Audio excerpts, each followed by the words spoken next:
The first thing my father said when he saw my photo on the front page of the Washington Post wasn't, "I'm proud of you." It wasn't congratulations. It wasn't even, "How have you been?" Number. He stared at the picture of me standing beside a 4-star Air Force general inside the Pentagon, lowered the newspaper slowly onto the kitchen table, and said to my mother in the kind of voice people use when they realize they may have made a very expensive mistake, "How much money do you think she makes?" My mother went pale. 3 hours later, my phone rang for the first time in 8 months.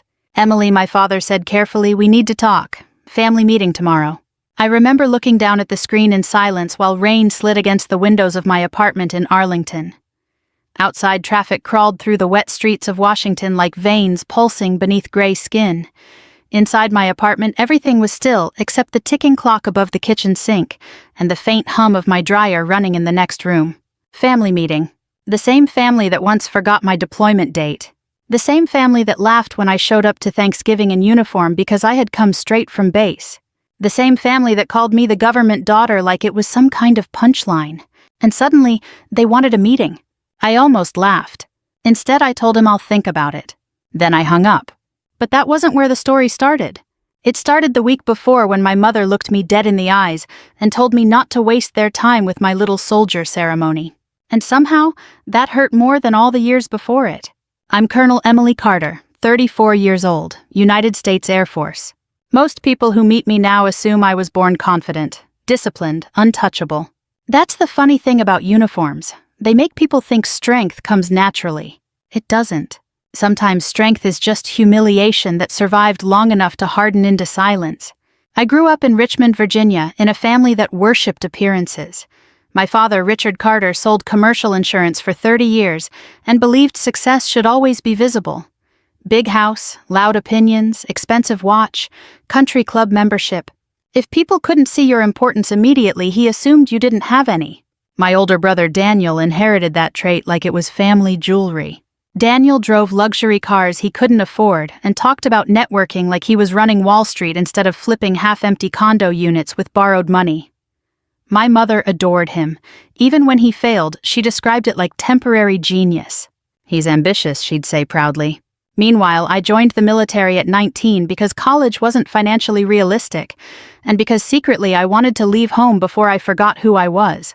My father never forgave me for it. "You're too smart for the military," he told me the day I enlisted.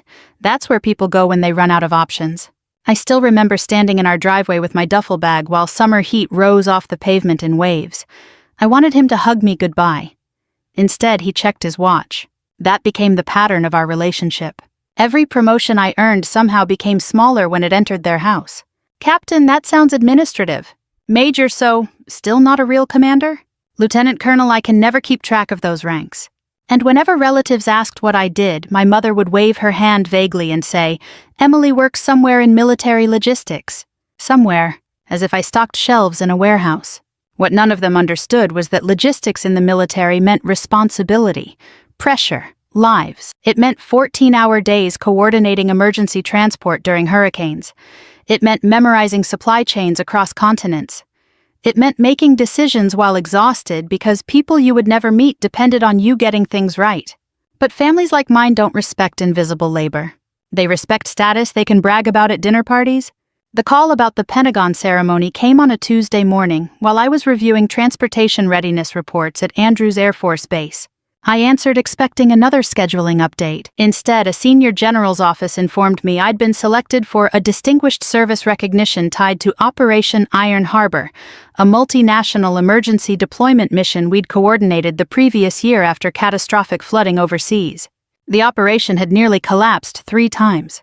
For 11 days, I slept less than 20 hours total while managing cargo reroutes, medical airlift coordination, and equipment transfers through 6 different countries. When it was over, nobody outside the military knew my name. That was normal. But now apparently someone high above me had noticed. The ceremony would take place at the Pentagon the following Friday. For almost an hour after the call, I debated whether to invite my parents. I should have known better. Still, some stupid little part of me, the 19-year-old girl standing in that driveway with a duffel bag, wanted them there. Wanted them to finally see me. So that evening I called. My mother answered on the 3rd ring while some television show played loudly in the background. "Emily, everything okay?" I got invited to a recognition ceremony at the Pentagon next Friday, I said carefully. I thought maybe you and Dad would want to come. Silence. Then a small laugh. Not cruel at first. Just dismissive. A ceremony for what? It's for Operation Iron Harbor. Oh. Another pause. Honey, aren't those military events kind of boring? I felt my grip tighten on the phone. It's important to me. Before she could answer, my father's voice echoed faintly in the background. Who is it? Emily. What does she want? She invited us to some military thing. I heard him scoff. Then my mother came back on the line, her tone changing into that familiar sweetness people use when they think they're being reasonable. Emily, sweetheart, you're just a low-ranking soldier. Don't make us waste time driving all the way to D.C. for some meaningless ceremony. Low-ranking soldier. At 34 years old? After 15 years of service? For a second I couldn't speak. Then my father shouted loudly enough for me to hear without speakerphone. Tell her to call us when she becomes a general. My chest tightened so suddenly it almost felt physical. Not anger. Not yet. Something older than anger. Something heavier. I looked around my apartment after the call ended. The framed commendations on the wall, the deployment coins on my bookshelf, the folded flag inside the glass case near my desk. An entire life. And somehow to them I was still a disappointment wearing camouflage. That night I barely slept. By morning something inside me had gone quiet. Not broken. Just finished. Finished trying to earn affection from people who treated love like a performance review. Friday arrived cold and bright. Washington carried that sharp winter air that makes every breath feel cleaner than it really is. Black SUVs lined the Pentagon entrance while officers in dress uniforms crossed the courtyard with measured precision. I stood alone near the security checkpoint adjusting my service jacket while sunlight flashed across the silver eagle on my shoulder. No family. No congratulations. Just me. Oddly enough, that made breathing easier. As I walked toward the entrance, I caught my reflection briefly in the dark glass doors. For the first time in years, I stopped wishing my parents could see what I saw. A woman who had built herself from nothing they ever gave her. And as the Pentagon rose around me like a fortress of steel and history, I quietly told myself something I should have admitted long ago. For once, I was done begging to be seen. The Pentagon has a certain sound when you walk through it in dress uniform. Leather soles against polished floors. Quiet conversations cut short when senior officers pass. The distant hum of security doors opening and closing. Everything controlled. Everything measured. I had spent years inside military facilities, but that morning felt different. Not because I was nervous. Because for the first time in my career, people kept stopping me to say thank you. A colonel from Transportation Command shook my hand outside the corridor leading to the ceremony hall. Heard what you did during Iron Harbor, he said. A lot of people made it home because you kept that operation alive. I nodded politely, but his words stayed with me. A lot of people made it home. That was the thing civilians rarely understood about military logistics. Nobody noticed us when we succeeded. But if we failed, people died quietly and far away from cameras. The ceremony room itself wasn't enormous. No dramatic movie-style ballroom. Just a formal Pentagon conference hall with rows of seats, American flags positioned with mathematical precision, and senior officers moving through the crowd with restrained authority. I found my assigned seat near the front. Colonel Carter. I turned and saw Brigadier General Howard Reeves approaching me with an easy smile.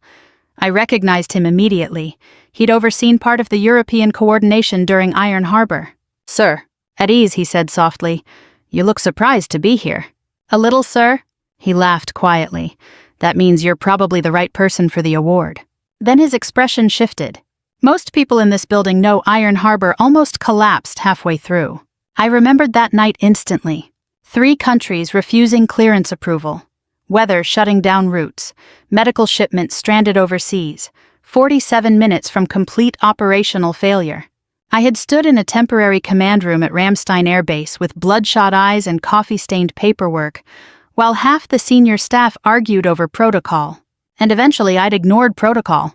I rerouted aircraft without waiting for full authorization. Risked my career. Saved the mission. General Reeves lowered his voice slightly. You made decisions most officers would have been too afraid to make. Sir, I just did my job. No, he said firmly, you did more than that. Before I could respond, another officer approached him and he gave me one final nod before walking away. I sat there afterward staring at the folded program in my lap. For years, my family had reduced my career to jokes about paperwork and uniforms. Meanwhile, strangers inside the Pentagon understood exactly what I had carried. The ceremony began promptly at 10. Medals, citations, formal introductions. Then my name was called. Colonel Emily Carter. I stood, smoothed my jacket instinctively, and walked toward the stage beneath the bright overhead lights. The room blurred slightly around the edges the way it always did during emotionally significant moments. Not panic, just adrenaline narrowing the world. I remember hearing fragments as the citation was read aloud. Exceptional leadership. Critical international coordination. Directly responsible for successful medical evacuation operations. Saved countless civilian and military lives. Then came the handshake. General Thomas Whitaker, 4-Star Air Force Command. A man whose face appeared regularly on national news. He held my hand firmly and looked directly at me before leaning closer. The military needs more officers like you, Colonel. Simple sentence. But after a lifetime of being treated invisible by my own family, those words landed somewhere deep. Cameras flashed. Applause filled the room. And for the first time since I joined the Air Force, I allowed myself one dangerous thought. Maybe I had finally become someone impossible to dismiss. After the ceremony ended, several journalists from military publications gathered near the reception area. Normally, I avoided media attention whenever possible, but protocol required brief interviews. One reporter asked, "What motivated you during Iron Harbor?" I answered honestly. People were depending on us. Once you understand that clearly enough ego disappears, you just focus on bringing everyone home. Another asked whether leadership came naturally to me. I almost laughed. No, I said. Leadership usually comes from surviving difficult people. The reporter smiled politely, assuming I meant military pressure. I let him believe that. By late afternoon, I returned to my apartment exhausted but strangely calm. The city outside glowed gold beneath the setting sun while traffic rolled slowly past the Potomac. I changed out of my uniform, carefully hanging the jacket with practiced precision before loosening my collar and sitting on the couch in silence. No celebration dinner, no family waiting, just quiet. Honestly, I preferred it that way. Around 7 that evening, my phone buzzed with a text from an old family friend named Carol Simmons. "Saw your photo online. Your parents must be so proud." I stared at the message for several seconds before setting the phone face down on the table. That word again. Proud.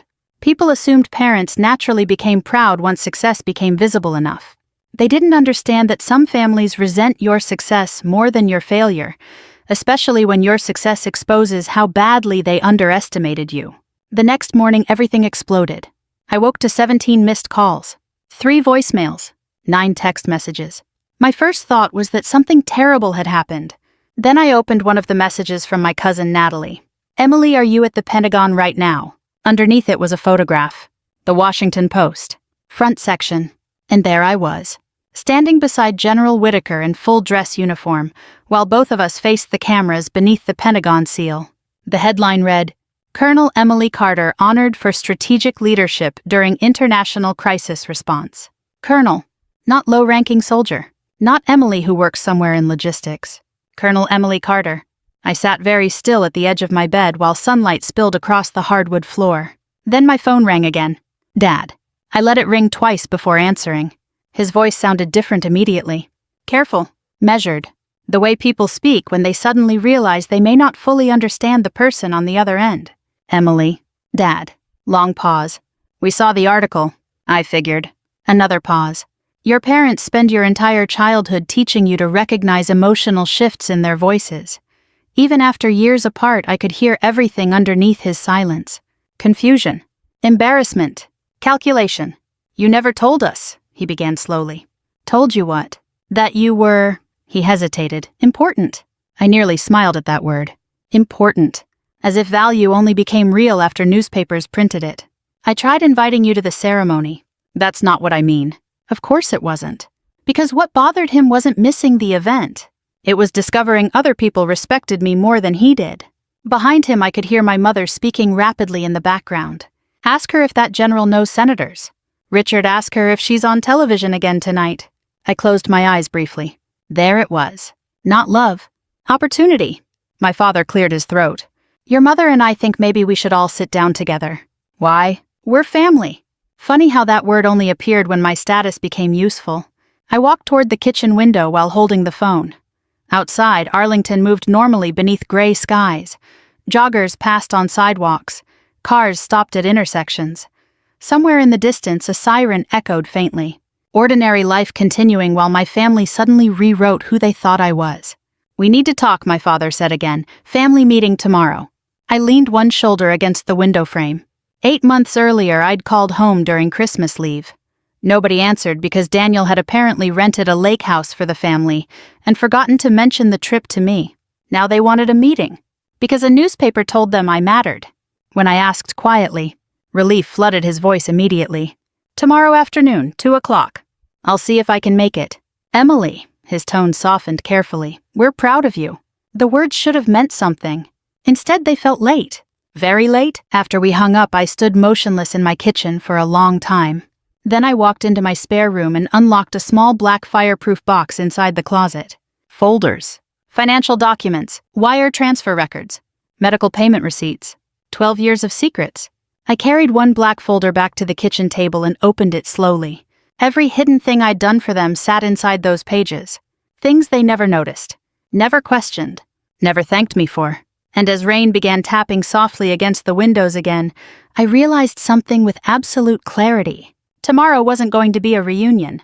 It was going to be an awakening. My parents' house looked smaller than I remembered. Not physically. Emotionally. The white colonial home in Richmond had once felt enormous when I was a child. A place where every room carried rules, expectations, tensions you learned to navigate quietly if you wanted peace. But when I pulled into the driveway the next afternoon, the house suddenly looked like what it really was. A carefully maintained shell full of people terrified of appearances cracking. My father's BMW sat in the driveway beside Daniel's black Range Rover, the one he absolutely could not afford.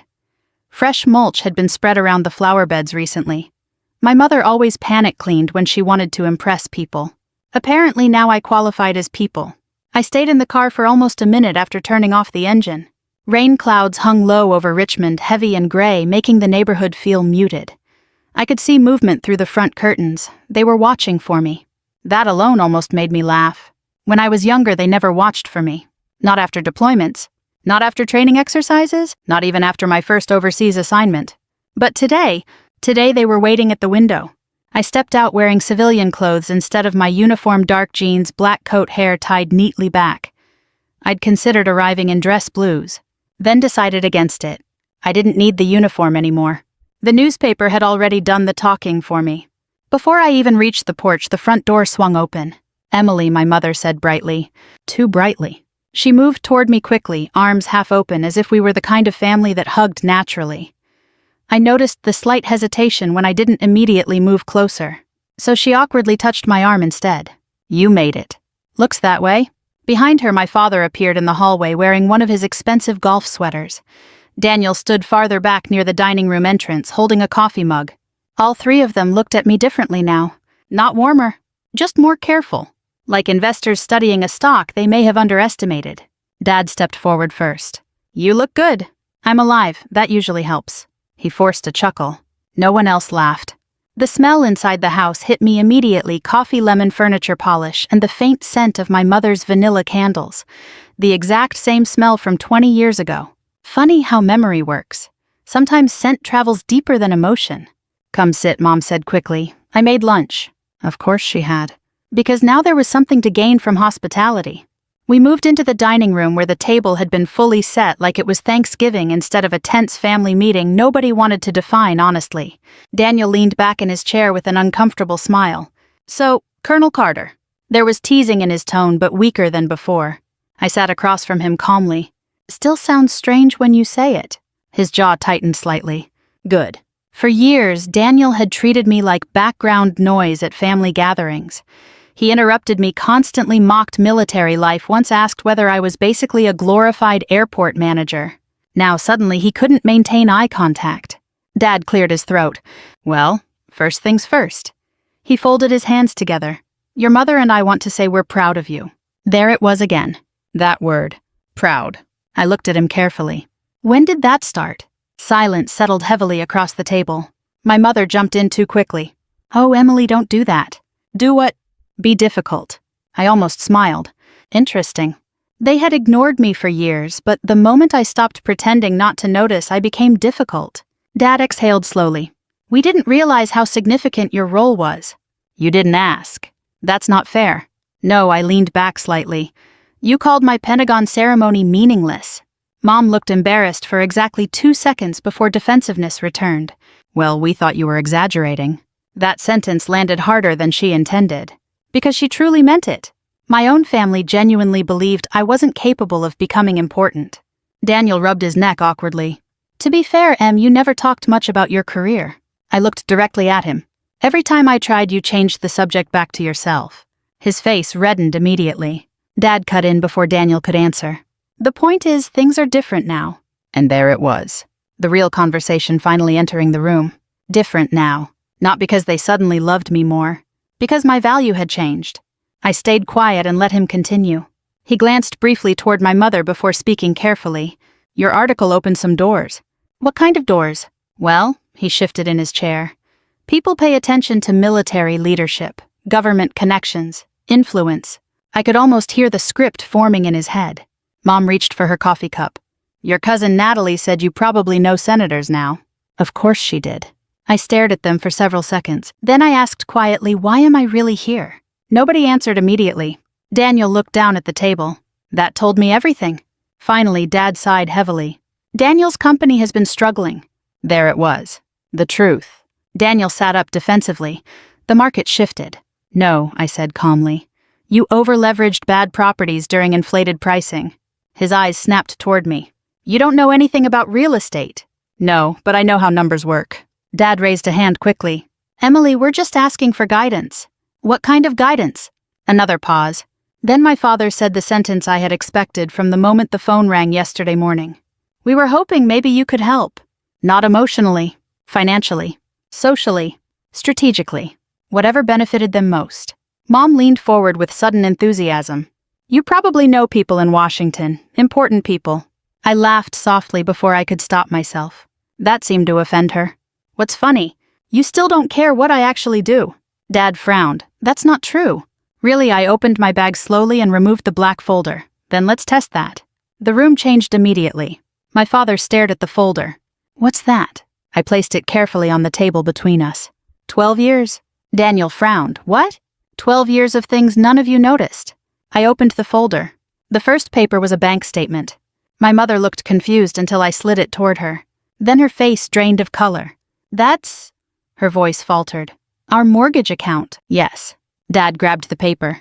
I watched realization begin creeping slowly across his face. Monthly payments. Anonymous transfers. Dates stretching back years. His eyes widened. What is this? The house almost went into foreclosure in 2015, I said quietly. You remember that? Nobody spoke. Of course they remembered. Dad had blamed the economy for months afterward. What you didn't know, I continued, was that the bank received enough money to stop the process 2 days before legal seizure. Mom stared at me.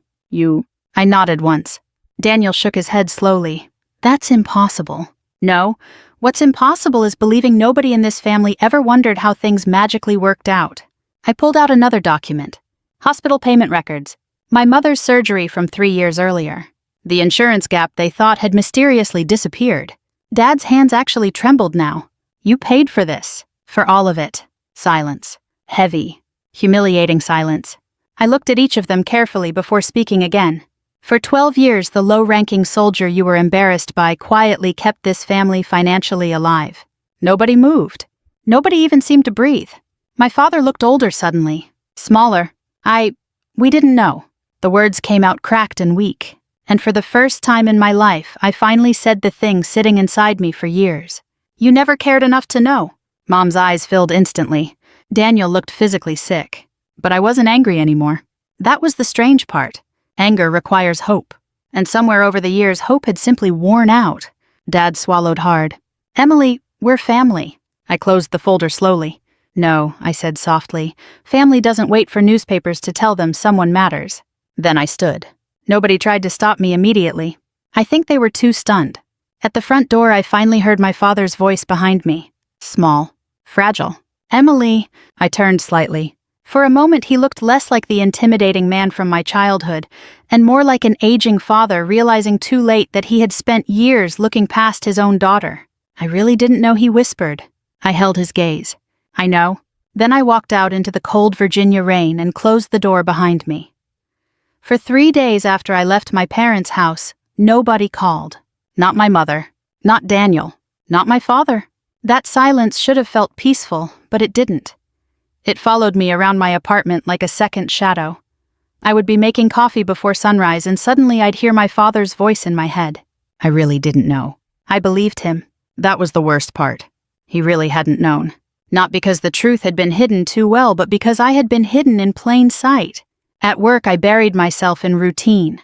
Reports, briefings, budget reviews, meetings where people used words like readiness posture and deployment windows with the seriousness of surgeons discussing vital organs. Military life had a mercy to it when the mission started. Your feelings had to stand quietly in the hallway and wait. But they never left. On the 4th day, my phone began vibrating while I was leaving base. Daniel. I watched his name flash across the screen until the call disappeared. Then it came again. And again. By the time I reached my car, he had left a voicemail. I played it only after sitting behind the wheel with the door shut. Look, I don't know what Dad told you, but things are bad. Really bad. I've got people breathing down my neck, and if this company collapses, Mom and Dad are going to get dragged into it too. I know we've had our issues, but you have connections now. You can make one call. One call, Emily. He paused, breathing hard. Then his voice sharpened. Don't punish everyone just because you're mad. I deleted the message. Not because it didn't hurt. Because it sounded exactly like him. Daniel never asked forgiveness before asking for help. He simply placed his emergency in your lap and acted offended if you refused to carry it. That evening my mother texted, "Honey, your brother is under terrible stress. Please don't turn your back on family now." I stared at the word family until the letters stopped looking real. Family? The same word they used to excuse neglect. The same word they used to demand sacrifice. The same word they never seemed to apply when I was the one standing alone. I didn't answer. A week later, Richard Carter came to Arlington.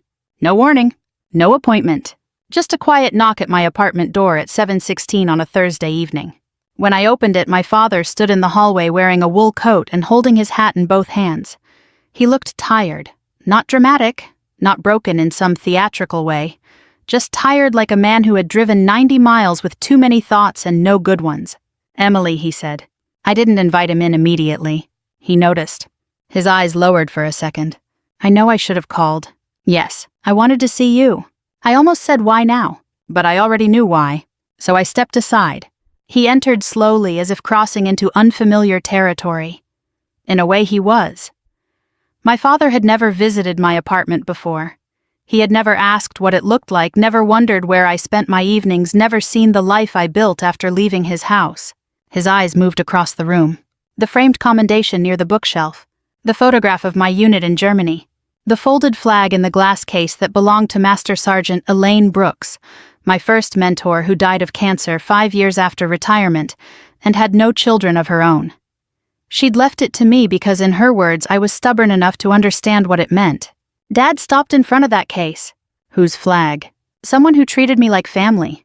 The sentence landed quietly, but I saw it hit him. He looked away. For a while, neither of us spoke. I made coffee because silence needed something ordinary inside it. My father sat at my small kitchen table, hands wrapped around the mug, though he didn't drink. "This is a nice place," he said finally. "It's mine." He nodded. I knew he heard the second meaning. Mine, not yours, not Daniel's, not something I built to impress you. "I drove past the Pentagon on the way here," he said. I'd never been that close. I leaned against the counter. "It's just a building." "No," he said quietly, "it isn't." That surprised me. He stared into his coffee like the answer might be floating there. I spent my life thinking success had a certain look. A firm handshake, a nice car, people laughing at your jokes because they needed something from you. A faint, bitter smile crossed his face. "I thought Daniel had it. I thought you were hiding from the real world." I said nothing.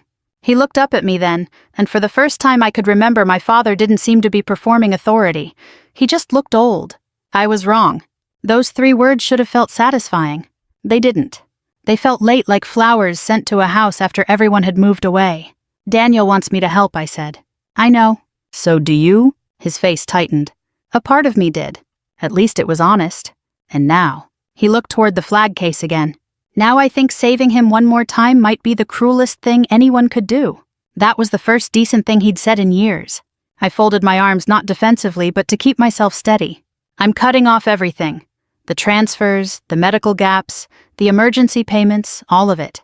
He closed his eyes briefly. My voice stayed calm. I won't use my name, my rank, or my reputation to rescue Daniel's business.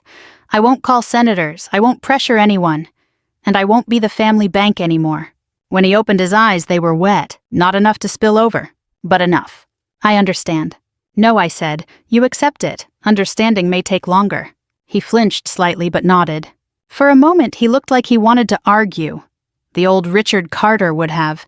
He would have called me cold, ungrateful, dramatic. He would have reminded me who paid for my braces, who kept a roof over my head, who taught me to ride a bike on a cracked suburban sidewalk. But this man stayed quiet. Maybe that was his first attempt at respect. When he finally stood to leave, it had started raining outside. The same soft Virginia rain that seemed to appear every time my life changed shape. At the door, he turned back. I thought success looked different, he said. I held the door open. That's because you only respected what people could brag about at dinner. His jaw worked once like he'd swallowed something sharp. Then he nodded. Outside, he stepped into the hallway, paused, and looked at me one last time. Not at my apartment. Not at the awards. At me. I'm sorry, Emily. I wanted that to fix something. I really did. But some apologies arrive carrying no tools. They can stand beside the damage, but they can't rebuild the house. I know, I said.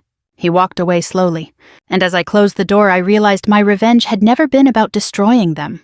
It was this: letting them live without the daughter they only valued after losing access to her. A year later, my name appeared in the news again. Not the front page this time. Just a small military publication article most people would never read unless they already cared about that world.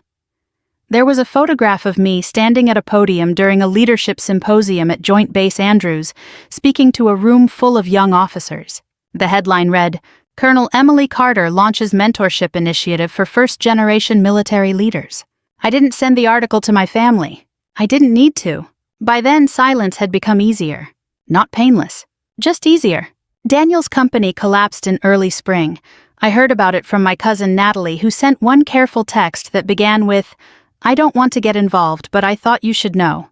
That was how family gossip always arrived.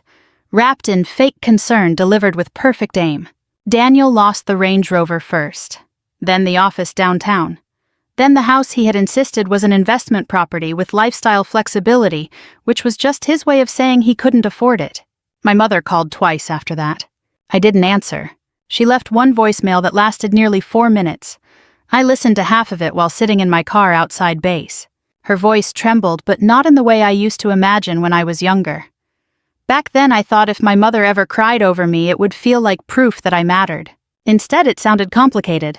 Emily, I know things haven't been easy between us, she said. But Daniel is still your brother. Your father barely sleeps. This whole situation has been very hard on everyone. Everyone. That was the part that made me press stop. Because even after everything, she still could not say what had been hard on me. That night, I deleted the voicemail and slept 6 straight hours for the first time in weeks. Healing didn't feel like fireworks. It felt like no longer explaining yourself to people committed to misunderstanding you. My father was different. He didn't call often, maybe once every 2 months, sometimes less. The calls were short, quiet, almost formal. How are you, he would ask. Busy, I'd say. Are you eating? Yes. Good. At first, I assumed he was building toward another request. He wasn't. That made the calls stranger. Then one afternoon in October, a letter arrived at my apartment. Real paper, cream envelope, my name written in my father's careful handwriting. I stood near the mailboxes for several seconds before opening it. Inside was one folded sheet. No long speech. No demand. No guilt. Just a few lines. Emily, I spent your whole life waiting for you to become someone important. I never realized you already were.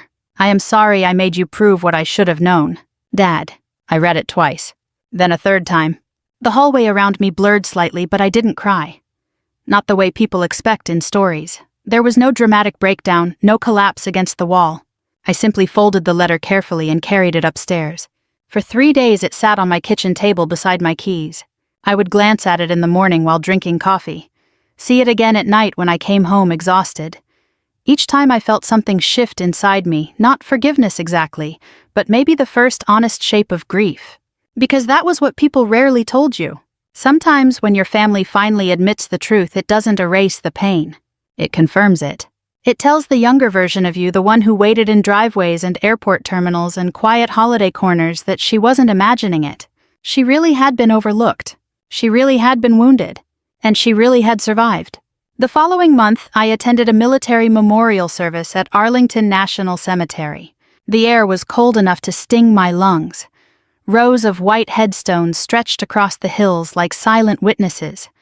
A bugle played in the distance, its notes thin and aching under the pale winter sky. After the service, a young lieutenant approached me near the path. She couldn't have been more than 24.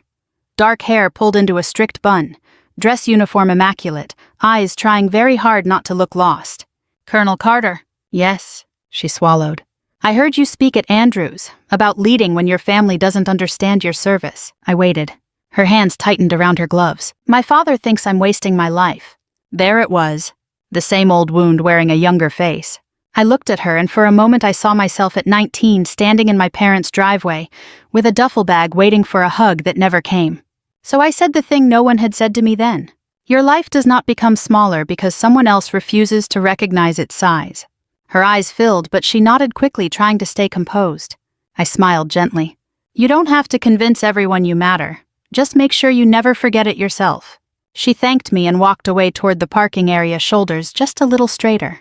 That was when I understood what the real ending was. It wasn't my father's apology. It wasn't Daniel losing everything.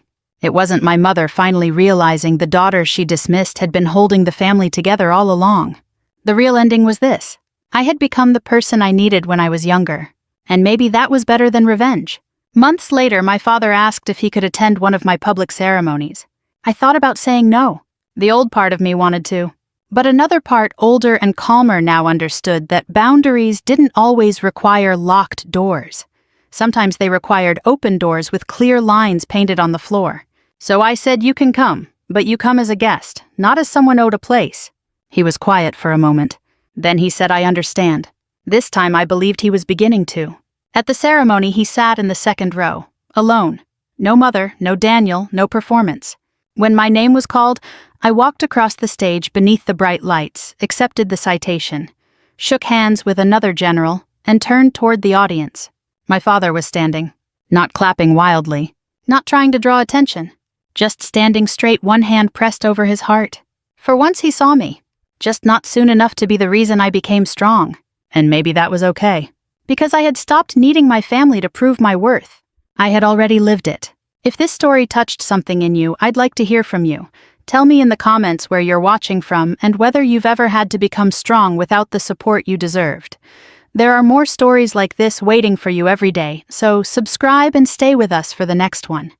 Sometimes the people who were overlooked the longest are the ones with the most powerful stories to tell.